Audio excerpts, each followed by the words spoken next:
Ao término da Segunda Guerra Mundial, um isolado atol do Pacífico foi escolhido para sediar o teste da mais devastadora arma já criada.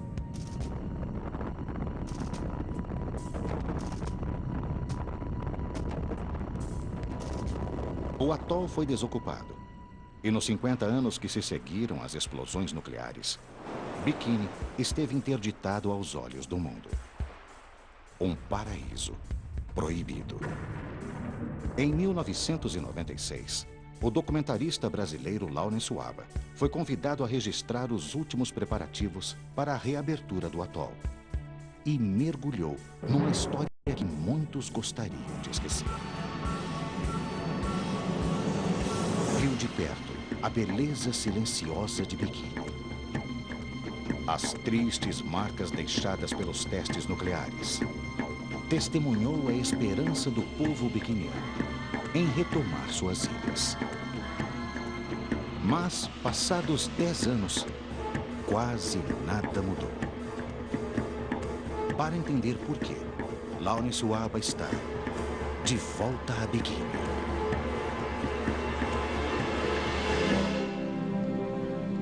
São 9 da manhã aqui nas Ilhas Marshall, 6 da tarde no Brasil. Estamos prestes a aterrissar em Bikini. Eu já estava ficando louco. Se passaram mais de 40 horas desde que saí de São Paulo. Fiz escala na cidade de Dallas, nos Estados Unidos, e depois voei para Honolulu, no Havaí.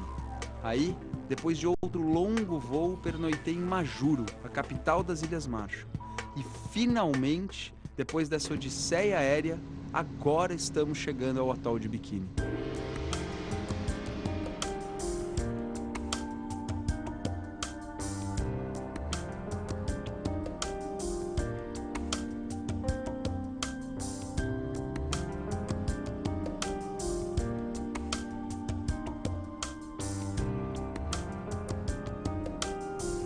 Esse lugar me traz muitas lembranças.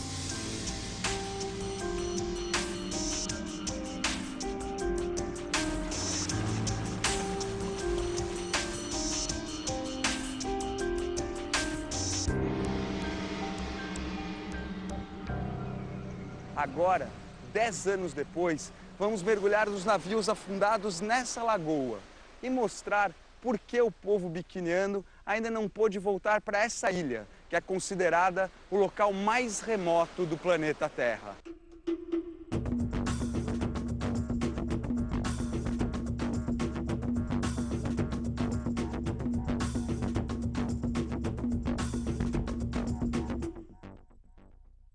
O isolamento geográfico foi um dos principais fatores a selar o triste destino de Bikini.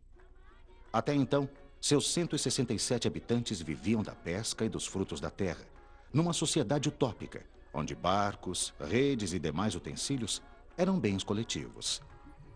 A chegada maciça das tropas americanas foi um choque sem precedentes. Com a desculpa de que seriam feitos testes científicos para o bem da humanidade e que poriam fim a todas as guerras, foi fácil para os militares americanos persuadir o rei Judá a transferir provisoriamente os habitantes do atol para outras ilhas. Apesar de assustados, os biquinianos nem imaginavam que estavam iniciando uma viagem sem volta.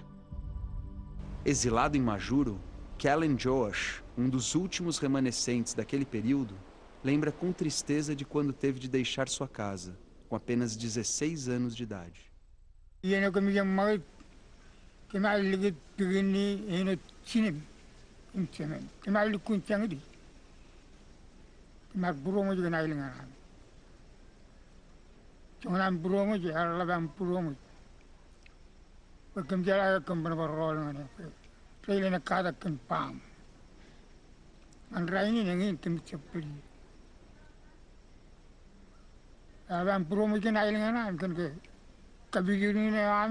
A polêmica mundial gerada pelas duas primeiras bombas atômicas detonadas em Bikini, nos meses de junho e julho de 1946, inspiraria o batismo da igualmente explosiva criação de dois estilistas franceses, numa irônica homenagem ao atol.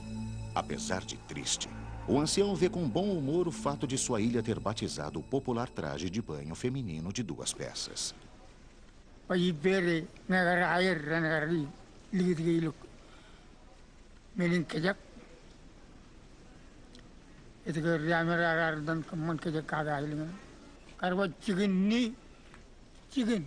ni popon magam ikan coba bawa men kau ilu je chicken kain kain udah ya Allah mengaji ilu je tu ni.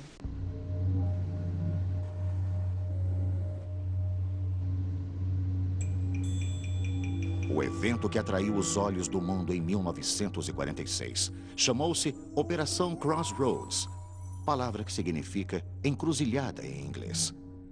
Mais de 70 embarcações de guerra foram posicionadas na lagoa central do atol para testar os efeitos de um ataque nuclear sobre uma frota naval. 2 bombas de poder semelhante à de Hiroshima foram detonadas. A primeira, batizada Able, explodiu no ar a uma altura de 100 metros.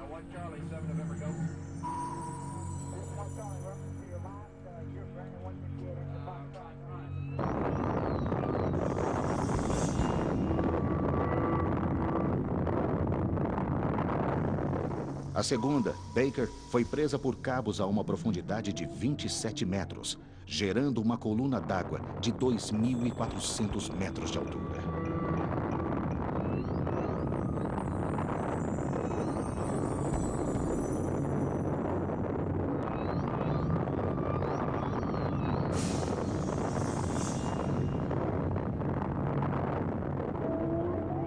Ao final dos testes, o fundo da lagoa de Bikini era um cemitério de embarcações de guerra.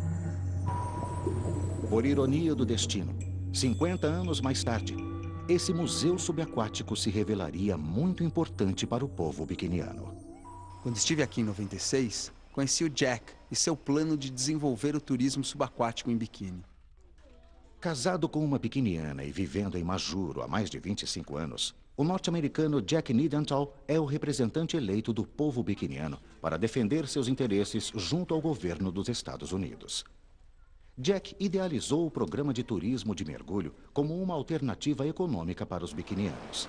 The Bikinians, about 11 years ago, decided that they had this great asset up on Bikini. They knew these ships were important to the world, and they really understood that it had a potential to make a lot of money, and that these ships were extraordinary.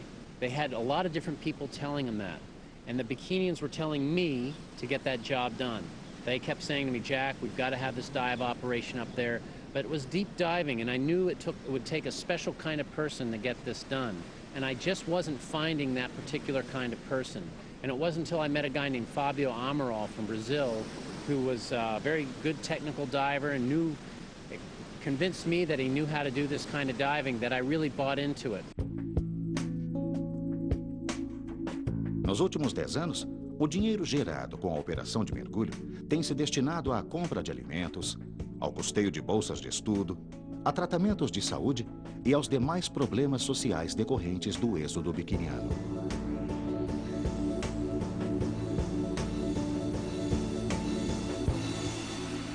Para nós mergulhadores, o maior atrativo de Bikini é, sem sombra de dúvida, o USS Saratoga, o único porta-aviões naufragado em profundidades mergulháveis no planeta e objeto de desejo de qualquer mergulhador técnico. Em 96, ajudei Fábio Amaral a aprender as boias de localização que inauguraram a operação comercial de mergulho no atol. Estive entre os primeiros mergulhadores a explorar o interior do Velho Saara.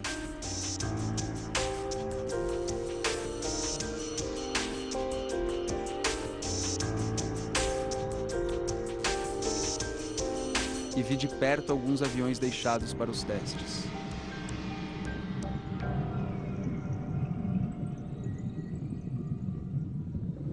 Apesar de minha experiência prévia, assisto o briefing como os demais mergulhadores. Afinal, um mergulho desses exige muito planejamento. Voltaremos a seguir com Netinho Apresenta.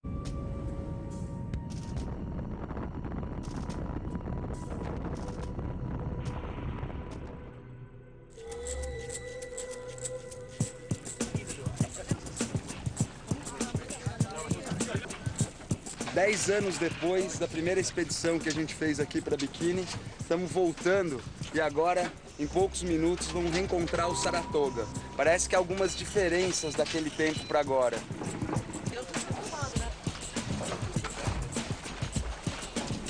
Diving.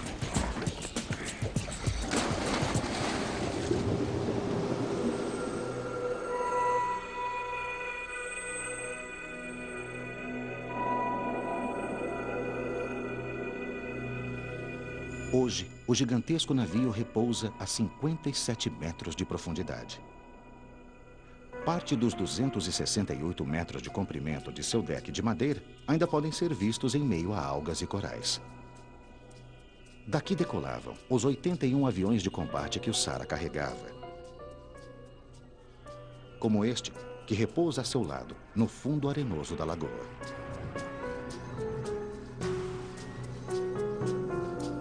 O mergulho em naufrágios é uma modalidade arriscada e exige treinamento específico.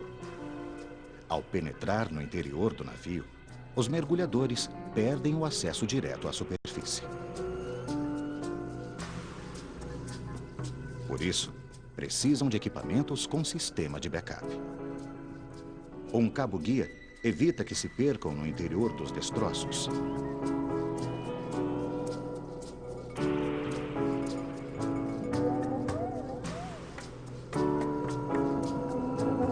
Além disso, o batimento das nadadeiras deve ser lento e lateral, evitando o surgimento de partículas em suspensão.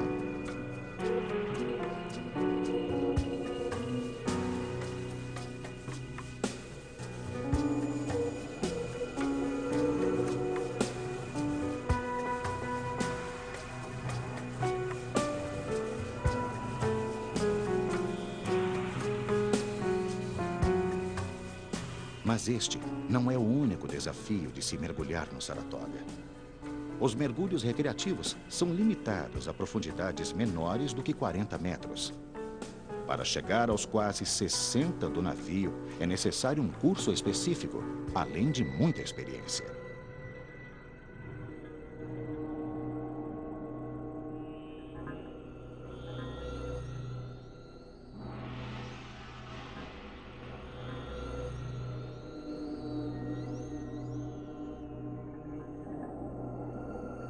Nestas profundidades, a pressão do nitrogênio existente no ar dos cilindros se torna tóxica, criando uma sensação de confusão e euforia conhecida como narcose.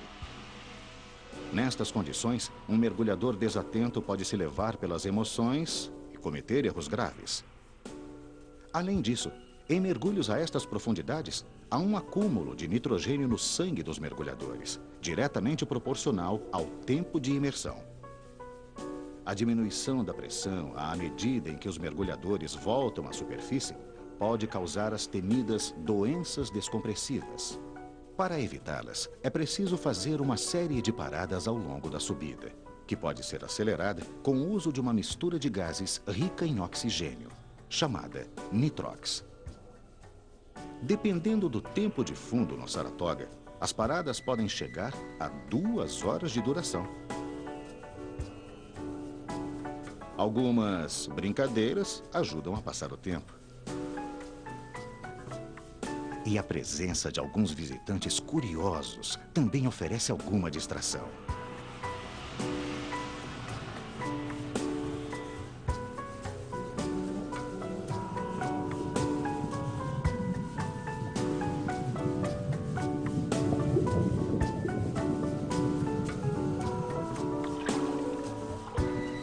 Depois de 10 anos, poder ver o Saratoga de novo, a gente pôde perceber que o navio sofreu um pouco ao longo dos anos e talvez por causa desse terremoto que teve aqui no Havaí, a ponte de comando está colapsando, está caindo. Isso fez com que aqueles aviões que a gente visitou há 10 anos ficassem inacessíveis, quer dizer, obstruiu a entrada e está meio perigoso. Por outro lado, a gente mergulhou naqueles 2 aviões que foram catapultados para fora do Saratoga durante a explosão atômica. Então lá na areia, a 54 metros de profundidade, com bastante vida. É um mergulho fabuloso. E aí estamos aqui em Bikini novamente. As especificidades do mergulho em naufrágios de biquíni, em profundidades médias superiores a 50 metros, exigem uma formação técnica. Menos de 5% dos mergulhadores certificados no planeta têm treinamento adequado para se aventurar nessas águas. Isso acaba sendo um obstáculo à popularização do atol como destino turístico. Apenas para efeito de comparação, enquanto Bikini recebe em média 300 a 400 mergulhadores por ano, a vizinha Palau, também na Micronésia, costuma ser visitada no mesmo período por mais de 50 mil mergulhadores.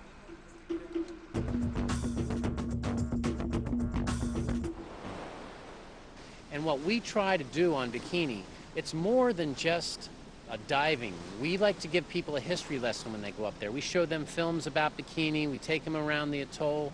We make sure people, when they leave Bikini, that they understand what the Bikinians gave up for the good of mankind and to end all world wars. Mas parece que o apelo histórico e os recursos gerados pelo turismo não serão suficientes para o repovoamento de Bikini. Passados 10 anos do início das operações de mergulho, apenas 2 biquinianos voltaram a viver no atol. Edward Madison representa o sonho biquiniano de retornar a viver na terra de seus ancestrais. Biggest dream, I gotta return back. The American people, they gotta clean this island and we return back to our homeland. That's my dream. Desde aquela época, Edward percebia que seu desejo não era uma unanimidade. Some young people now, they're not really fishing because they always stay in Metro. But the whole people, they really come back and just fishing.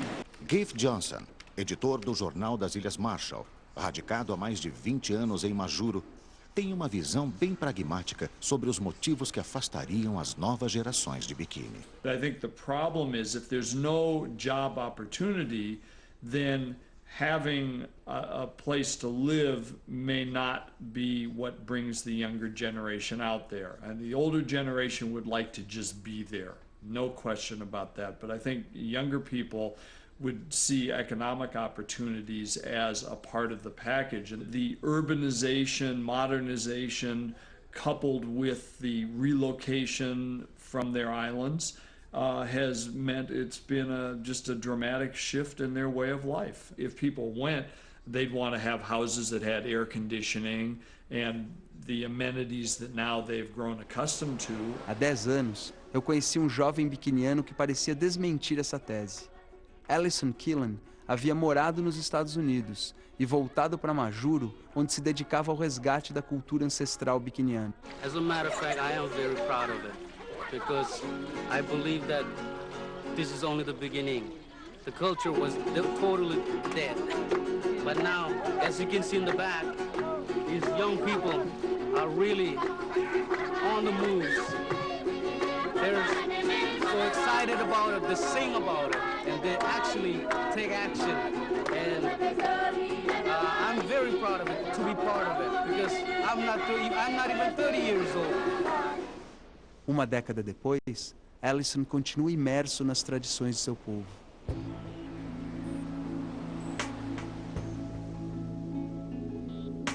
Além de construir embarcações, ele também domina a arte da navegação passada adiante por inúmeras gerações. This one here is the stick chart. This is, every calories on this represent each atolls or each islands in the Marshall Islands. This is the oldest map in the world. So this map was created by the Marshalls. They're the inventor of the map and the compass, although it doesn't really move. But this, you see, look at the stars and the sun and the waves, and it shows you where the north, south, and east is west. Between each island, there's different sticks, which shows different current patterns, or waves that goes around the island. And waves and currents is what we use more than the stars. So that's what makes the Marshallese navigation very unique.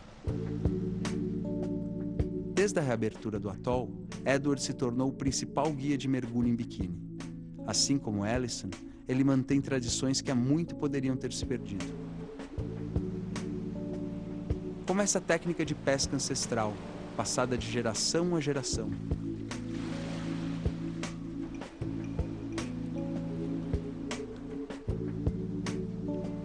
Aqui fica evidente o significado da expressão frutos do mar.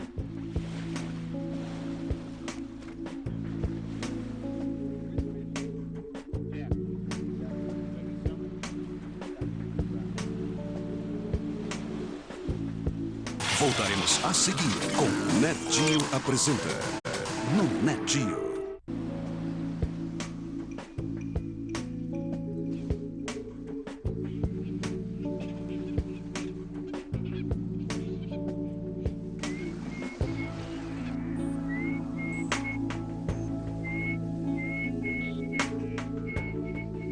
Esses peixes que alimentam Edward e seu atobá de estimação são pescados nas águas calmas da lagoa interna do atol.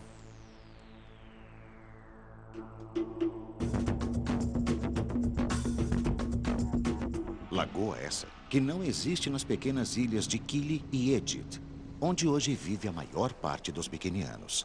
Mas, afinal de contas, o que vem a ser um atol? Um atol é um recife circular que se desenvolve a partir da cratera de um vulcão.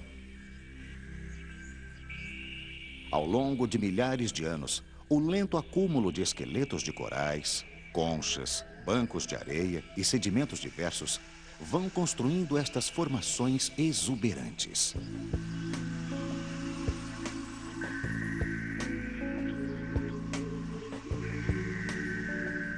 No interior de todo o atol, há uma lagoa rasa de água salgada, repleta de vida marinha.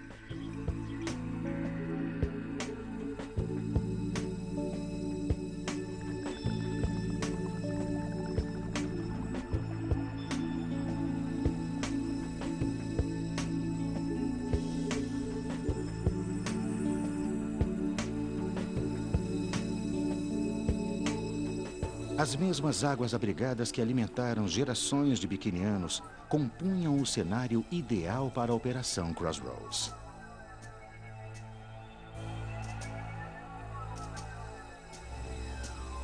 Localizado no centro de um triângulo imaginário entre o Havaí, o Japão e a Austrália, o atol de Bikini ficava longe das principais rotas de navegação e apresentava padrões de ventos e correntes que não alastrariam a nuvem radioativa gerada pelos testes.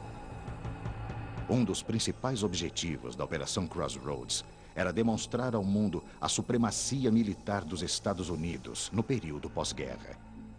Por isso, entre navios condenados da própria Marinha Americana e embarcações capturadas de países inimigos, um tinha um significado especial: o encouraçado japonês Nagato.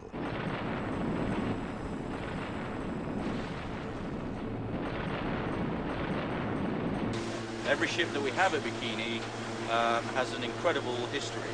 Right now we're heading out to one of the ships that was perhaps the most infamous here. It's the HIJMS Nagato. Depending on how you interpret history, you could argue that it's perhaps one of the most significant warships of the Second World War, because it was the warship that Admiral Isaruko Yamamoto was aboard when he conceived and coordinated the plan on Pearl Harbor, for the attack on Pearl Harbor, I should say. And the dive that we're going to go and do this morning is we're actually going to see the bridge structure where he would have been stood when he gave the final command to launch the attack on Pearl Harbor. Uma curiosidade é que quando houve os testes nucleares aqui em Bikini, durante a primeira explosão na Operação Crossroads, o Nagato, que estava aqui simbolicamente para decretar a vitória americana, não afundou. Então eles tiveram que dar tiros em cargas explosivas que ele tinha. Ou seja, logo após a explosão nuclear, o Nagato insistentemente resistiu aos testes atômicos e foi afundado algumas horas depois. Vamos ver como é que ele está no fundo da lagoa.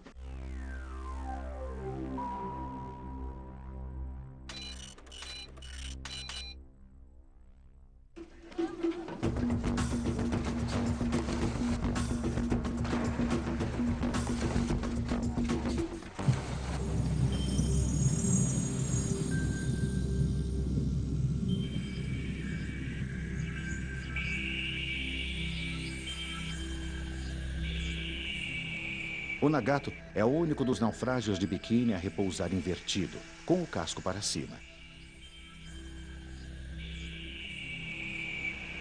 Enquanto afundava, o peso de sua enorme torre de comando fez com que o navio girasse em torno de seu eixo.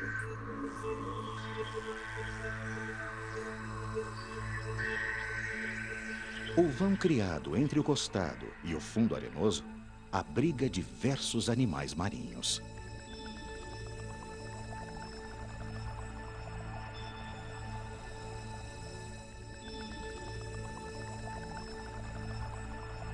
Tamanha variedade de presas atrai grandes predadores. Tubarões de diversas espécies patrulham as águas ao redor do navio.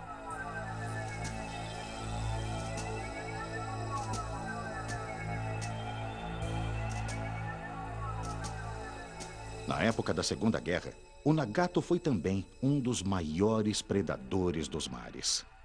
Com 220 metros de comprimento, foi o primeiro navio da história a portar monstruosos canhões de 16 polegadas.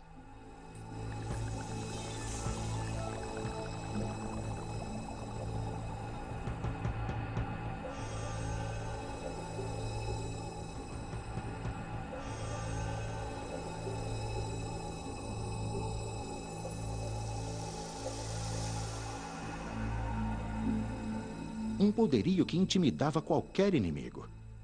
Não é à toa que foi afundado na Operação Crossroads, servindo de símbolo da vitória americana.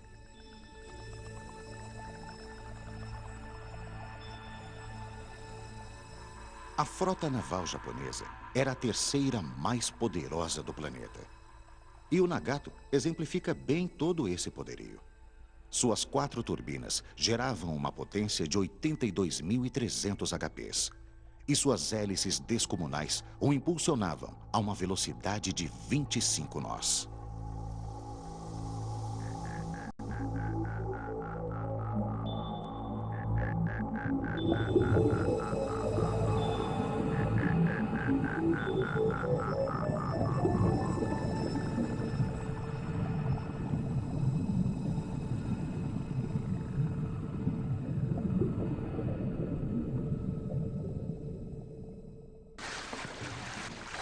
Fantástico! A gente acabou de mergulhar no Nagato e pôde ver muita vida. Naqueles hélices enormes, embaixo dos hélices tinha um buraco onde 3 tubarões, galha branca de Recife, filhotinhos, estavam dormindo. Eles se assustaram um pouco com a minha chegada e com a câmera, porque provavelmente eles estavam naquele refúgio para se proteger de tubarões maiores.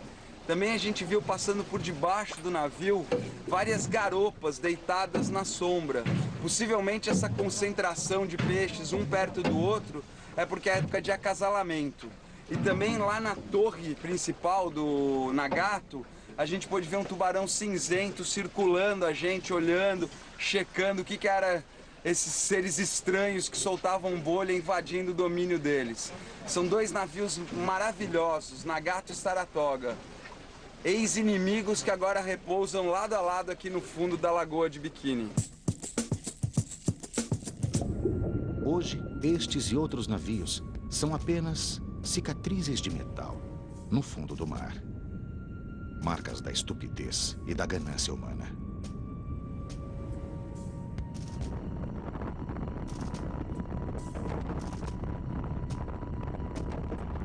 Mas as piores cicatrizes de Bikini não são visíveis aos olhos.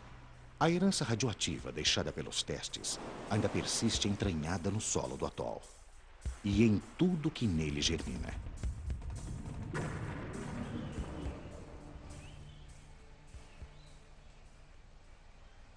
Esse aqui é um detetor Geiger. Ele mede a radiação.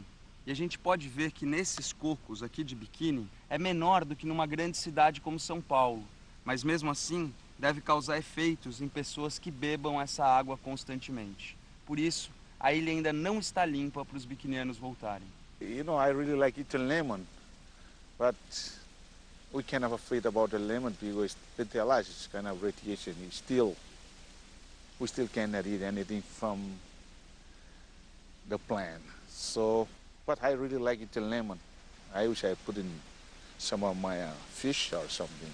In the early 90s, we got $90 million from the U.S. government to do the cleanup. That was based on a 100 millirem standard, a cleanup standard. And what's happened since then, and we began doing things up there. We built dormitories, we built some warehouses, we built some other things on Bikini that you'll see. So we did actually start getting ready for a cleanup. Now, what happened later was in 1995, we learned, nobody told us, we learned that the US EPA, the Environmental Protection Agency of the United States, when they go to clean up an area that has been affected by nuclear testing in the US, they use a cleanup standard of 15 millirem. We should be using that 15 millirem standard. And of course, that's what was adopted here. So what happened was the cost of the cleanup went through the roof. So we had to slow way down on what we're doing on Bikini because we didn't want to build a lot of things that we'd have to maintain and then not have the money to do the cleanup. So we're waiting now to try to get the additional money to clean Bikini. Are you afraid about the radiation? Before I was, but right now I understand how the radiation works in the human being.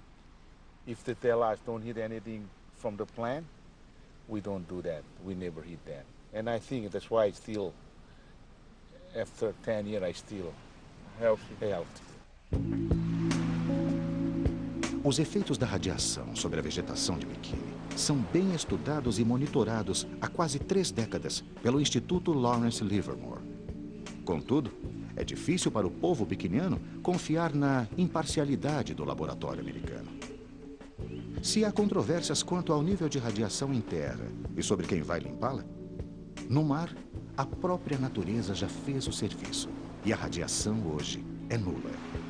Logo após os testes, as estruturas metálicas dos navios acumulavam altos índices de radiação. Surpreendentemente, hoje estes naufrágios estão livres do fantasma nuclear. As 19 embarcações que repousam no fundo do atol se transformaram em verdadeiros recifes artificiais.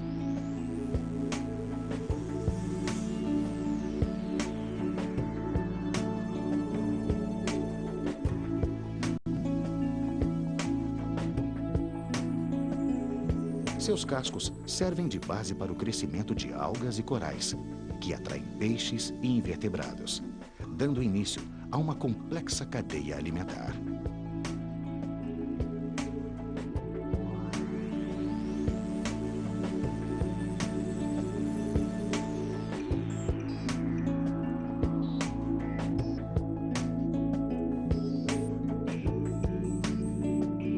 Aos poucos, as placas de metal retorcidas de navios, como o do destroyer norte-americano USS Lamson, se transformam em coloridos arrecifes.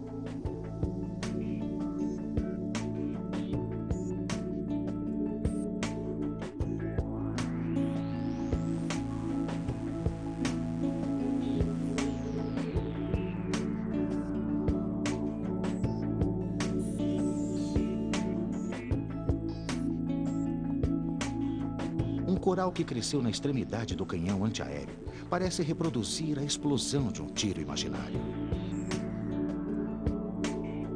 Voltaremos a seguir com Nat Geo apresenta no Nat Geo. Tinham apenas uma dorsal, a segunda dorsal era atrofiada ou totalmente ausente. O que eu estou tentando estabelecer agora, coletando as amostras lá de Marshalls e de outros locais que não foram impactados pelos testes, é se essa mutação que causa o defeito na segunda dorsal tem alguma coisa relacionada com os testes ou não. Se a minha pesquisa for comprovada, vai ser a primeira prova real de um animal que foi afetado pelos testes em Bikini. Vou tentar dar minha contribuição à pesquisa do Luiz, gravando a primeira imagem de um tubarão-lixa com sinal dessa mutação nas águas de Bikini. Para isso, vamos ao local de maior concentração de tubarões de todo o atol, o famoso Shark Pass. Pass é o nome em inglês dos canais que conectam a lagoa interna de um atol com o mar aberto. Shark Pass, batizado assim por razões óbvias, localiza-se na porção noroeste de Bikini. 10 anos atrás, a gente veio aqui na Shark Pass, no atol de Bikini, um dos lugares que mais tem tubarão no planeta Terra. Naquela oportunidade, eu resolvi não mergulhar, porque eu julguei perigoso demais a quantidade de tubarões. Esse comportamento aqui é um princípio de frenesia alimentar. Aqui entra na água já era.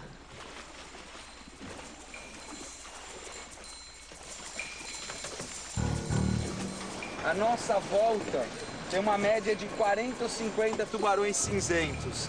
Dá um pouco de nervoso antes de entrar na água. Tubarões cinzentos de Arrecife são uma das únicas espécies territorialistas.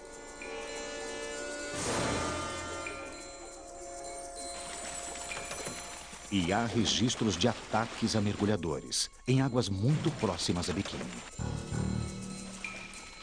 É difícil tomar a decisão de entrar na água, mas a chance de conseguir a imagem de um tubarão mutante me seduz.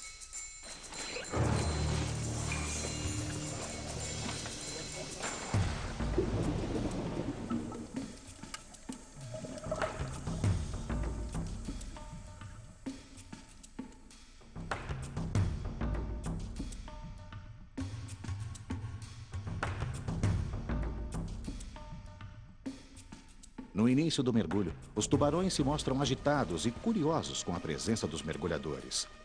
Mas aos poucos, se acalmam. Em meio a tantos tubarões cinzentos, não há nenhum sinal de tubarões lixa.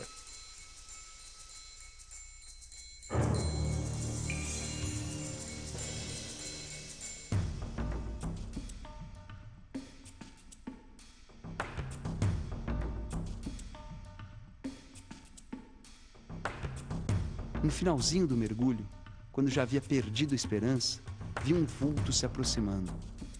Não tive dúvidas de que era um lixo. Prendi a respiração e me escondi atrás de um coral, pois é um animal normalmente tímido.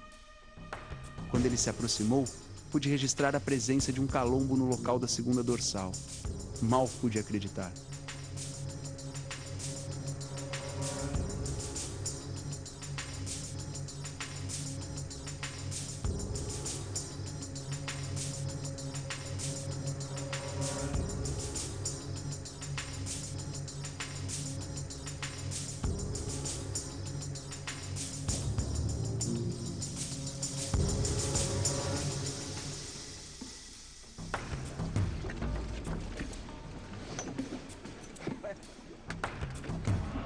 Dez anos atrás, eu vim aqui para Shark Pass e não consegui mergulhar. Achei que os tubarões estavam agressivos demais.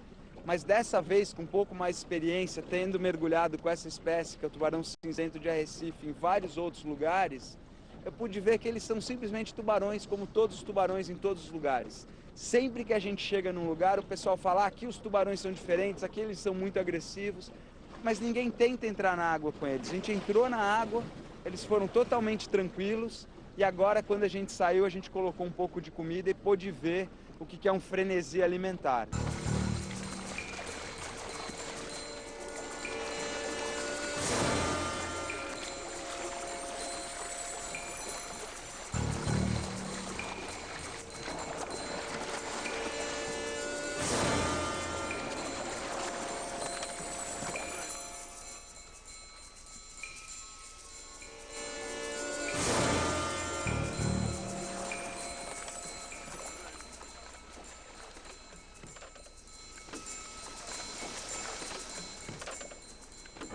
Foi um mergulho tranquilo, maravilhoso, um arrecife lindo e sempre lembrando que a gente está num dos lugares mais remotos do planeta Terra. Então ter a chance de mergulhar aqui com esses animais, como eles sempre foram, num paraíso intocado por mais de 60 anos sem pesca, é realmente um privilégio. Mas o principal objetivo foi atingido. O registro do que pode vir a ser a primeira prova concreta de mutação causada pela radiação em um animal marinho de biquíni.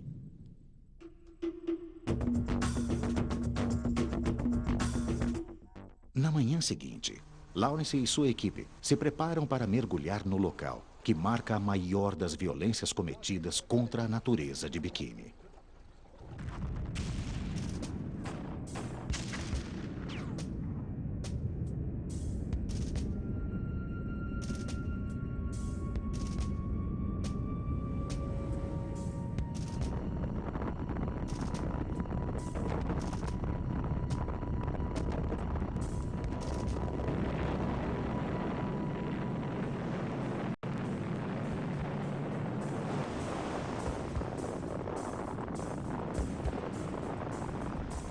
a explosão da bomba Bravo, posicionada sobre a superfície de uma ilhota do atol, liberou 15 megatons de potência destruidora. Foi o artefato nuclear mais poderoso já testado pelos Estados Unidos em toda a sua história. Como resultado, 3 pequenas ilhas foram vaporizadas instantaneamente, deixando em seu rastro uma cratera com 60 metros de profundidade e mais de 1,5 quilômetro de diâmetro. Isso aqui parece um deserto, mas foi nessa ilha que em 1954 os Estados Unidos fez o pior teste nuclear da história, o Teste Bravo, uma explosão atômica 1000 vezes maior que Hiroshima, que criou uma cratera gigantesca. E agora a gente vai mergulhar ali.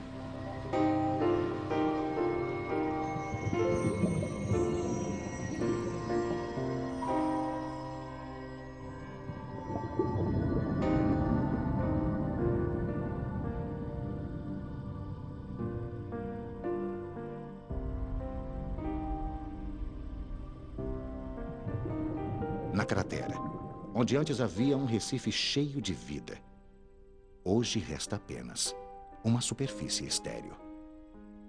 Os mergulhadores mais parecem astronautas vasculhando a superfície de algum planeta desolado.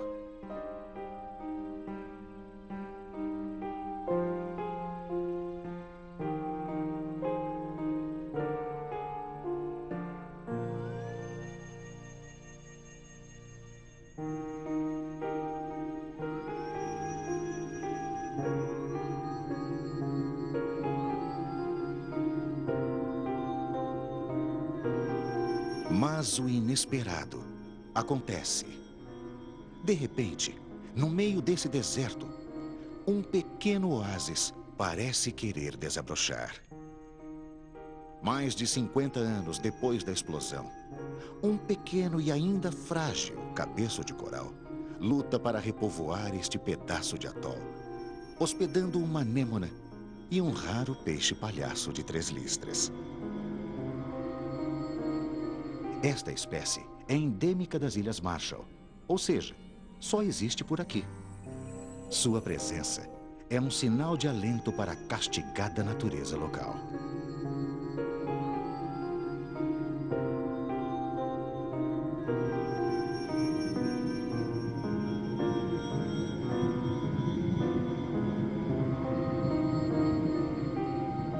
A gente pôde ver o efeito de uma explosão nuclear em cima do arrecife. Parecia a cratera da Lua, essas reentrâncias de areia praticamente sem vida. Até que num pequeno arrecife, do tamanho de uma mesa, a gente pôde ver toda a vida que se concentrava, como se a natureza querendo dizer que ela pode se recuperar da pior explosão causada pelo homem. The United States has been very, I'll say silly, I could even say stupid, for how they have approached this problem. If in 1958 they had come here, said, okay, we're done with the nuclear testing, they went up to Bikini and they cleaned it and they put it back in the shape that it was before they came, like they should have done, we wouldn't be sitting here today. There would be no problem. The Bikinians would be living on Bikini now. The problem is they went away and they kept saying to the Bikinians, here's some money, here's some more money, here's some more money. And I feel really, as an American, I'm really astounded that they could be so naive and short-sighted as to think throwing money at a problem is going to solve it out here. People out here, it's funny, I've heard this expression in Marshallese, they say, you know, money comes and money goes, but the land stays beneath your feet. They now have accepted that essentially both Kili and Edgit, the 2 islands where their main communities are permanent populations. And even if they did move back to Bikini at some time in the future, I don't think people would vacate Kili or Edgit. So if they did go back to Bikini, they'd have a 3rd major community. And it would simply be that people would move around within the communities. And I think they're resigned to the fact that 60 years after they were resettled, they're not going home very soon. 10 years ago when I came here, you told me that you were expecting the Bikinians to come back. Why they didn't come in 10 years? We find out that we still have the radiation, and the scientists study about that. They still not allowed the people to come back. So, reason why we never come back. What about Rubin, the son of the King Judah? We talked to him 10 years ago. Is he alive now? No, he's gone. But is he here? Or? No, that's what he really liked to bring here, but they still cannot. So not even he had the chance to be buried on his island? Yes. You feel sad about it? Oh yes. There's sometimes I feel sad because they like to bury here where they belong. Like that's their gift. That's their island. Ruben Judá, filho do rei Judá, não viveu o suficiente para ver realizado seu sonho. Fica a lembrança daquela conversa que tivemos em minha primeira passagem por aqui, à sombra de uma árvore em Egypt, quando Ruben, junto com outros anciões, entoaram o hino biquiniano. Todo hino costuma exaltar a origem e a formação da nacionalidade de um povo. Porém, o hino de Bikini é um canto de lamento. Sua letra nos conta que há um espírito de um povo vagando sobre as águas, porque perdeu sua terra, considerada por eles seu presente de Deus.